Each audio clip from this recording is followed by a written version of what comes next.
Hello बच्चों, चलिए ये क्वेश्चन सॉल्व किया जाए। क्वेश्चन कह रहा है the weight of two elements which combine with each other are in the ratio of there.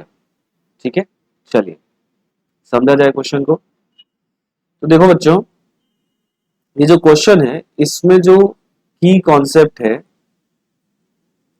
वो की कॉन्सेप्ट है law of chemical equivalence. Law of chemical equivalence, right. Law of chemical equivalence क्या कहता है? Law of chemical equivalence ये कहता है कि अगर कोई दो सब्सटेंस आपस में कंप्लीटली रिएक्ट करके कोई प्रोडक्ट बना रहे हैं तो जो ए का नंबर ऑफ इक्विवेलेंट्स होगा और जो बी का नंबर ऑफ इक्विवेलेंट्स होगा ये दोनों आपस में बराबर होंगे, और साथ ही साथ जो number of equivalents of P का बनेगा वो भी बराबर होगा। ठीक है, चलिए तो अब गिवन क्वेश्चन में दो एलिमेंट है। मान लीजिए हम लोग मान लेते हैं एक एलिमेंट ए मान लेते हैं, एक को एलिमेंट ए मान लेते हैं और एक को एलिमेंट बी मान लेते हैं।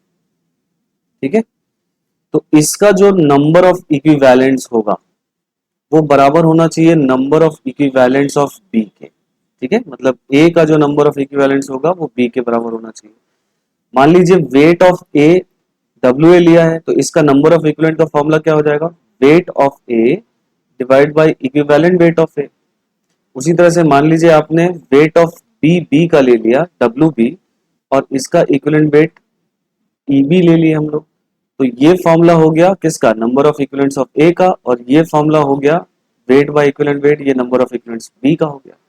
तो यहां से हम लोग W A by W B क्या लिख सकते हैं? देखिए तो हम लोग लिख सकते हैं ई ए बाय ई बी। तो अब क्वेश्चन में क्या कह रहा है कि जिस जो वेट का रेशियो है दो एलिमेंट्स का जो एक दूसरे से कंबाइन कर रहे हैं कंप्लीटली, वो किस रेशियो में होंगे? तो they will be in the ratio of their equivalent weight, E A by E B, है ना।